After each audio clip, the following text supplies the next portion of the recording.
Yes, I'm ready. Have you ever started a project before even looking at your wood inventory? No. No. No. No. No. No.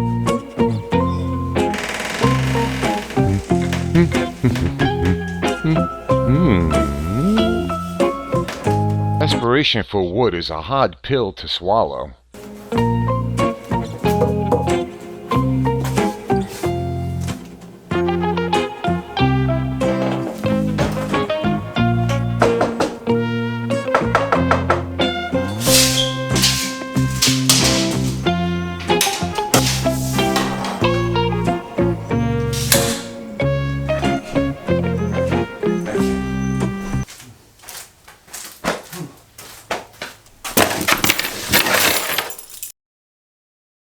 You know, the increase in lumber and the shortages and the demand on materials makes it more difficult for us to finish a project or even begin a project. You know, do we need to revisit that old rule that excess is too much? We need to slim down our inventory and tools, get rid of all our scrap wood? Do we need to start keeping the wood that's not usable and make them usable?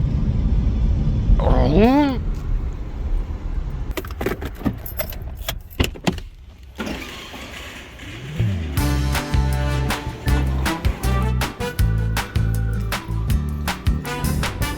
No, no, no, no, no, no, no.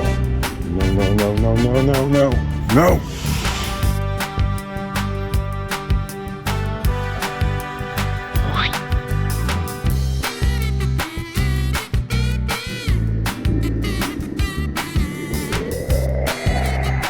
So this video isn't about ranting about the current state of affairs or even Lowe's. I actually like shopping at Lowe's.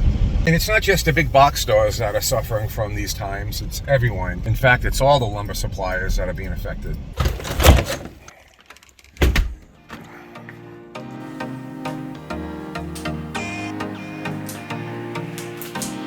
Okay, so what are we going to do about this? We can't do anything about it. We can only wait it out, I guess, right? So in the meantime, what we can do is come up with a different set of hybrid rules, temporary rules, if you will, I guess, and maybe adjust them accordingly as we're moving through this process, and hopefully we'll get on the other side of it and things will start coming down in price and the supply will start coming in. So I have 5 areas to focus on. I think we all, in some respect, already adhere to these 5 areas. So the first one, which is a big one, which is scrap wood.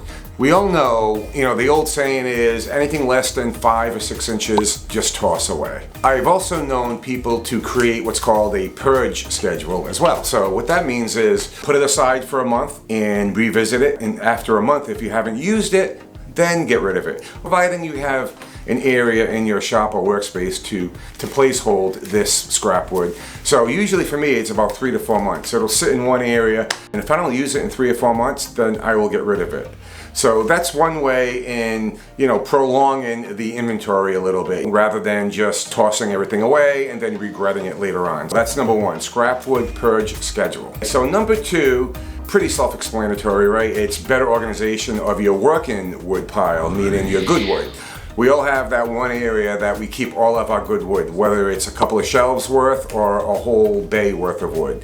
And I think that goes without saying. This will help visualize what you have and potentially help design a project based on your inventory. So that's one way in helping us get over the hump, over the hurdle of these crazy times. So that's number 2, better organization of working lumber. Let's see, number 3, rethink what goes into the dumpster. This is something that's kind of overlooked a lot, because we all have those family members, we all have those friends who are doing remodels, you know, or building on an addition, or even cleaning a room or something. A lot of the times they'll throw away good pieces of wood. Maybe an old dresser drawer that was built in the mid-80s that's still real wood, you know, solid wood, not that hollow core MDF type stuff or even fiberboard. So you want to make sure that there's, you know, real good usable wood in that piece of furniture that your friend or your family member is tossing away in the dumpster. The key is to, once you get it, you have to look at it as a project, and you get that bureau in. Now it's your job to take it apart and put aside what's usable and get rid of what's not usable. So that's number 3.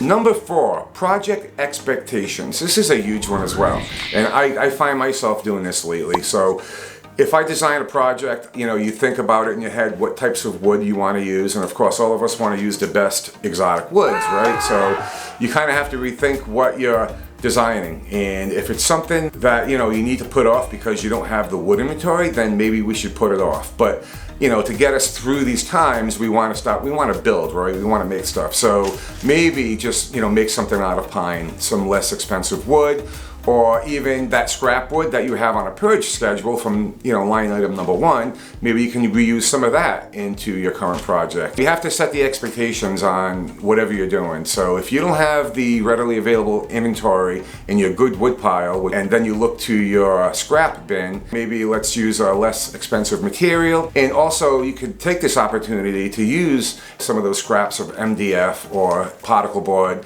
and maybe follow through on your overall design. Set the expectation that this will be a prototype, and in the future, when I have access or want to spend the money on some of the more expensive woods, I can use that for this project, and I have a prototype to base it off of. So that's number 4, setting your project expectations. So number 5 kind of lends itself to number 3.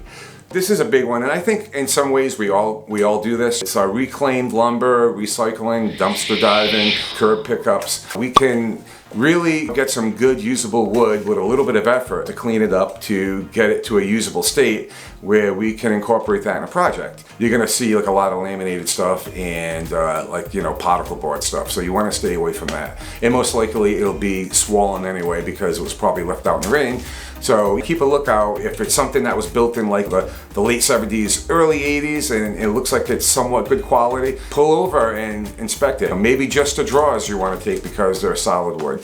So that is huge. Number 3 is recycled materials. Don't be afraid. I know a lot of us already do this, but I just wanted to mention that because I think that will definitely prolong and extend our building phase during this whole weird time that we live in. So, you know, there's Tim Sway, which I'm a fan of on YouTube. You should go to his channel. I'll put the link below. He does a lot of great things with reclaimed wood and materials, including building musical instruments, guitars. So go check his channel out. So these 5 areas are not necessarily groundbreaking or even new, because I think we all practice these anyway in some shape or form, right? So, and you don't even have to practice all 5 items. Maybe just practice 1 or 2, or maybe mix, you know, some of 1 and some of 3. It depends on your need. I think a lot of us already follow through on, you know, these high level 5 bullet points. All right, so this is just a reminder in a fun way to not be serious and to, you know, just build stuff. So thanks for following along. Like this video and subscribe, and I will see you next time. Woof. I need to practice what I preach. Let me just take you along. This is an area in my shop in the attic space where I keep all of my lumber. It's somewhat organized, but I am going to build some shelving units in there and organize.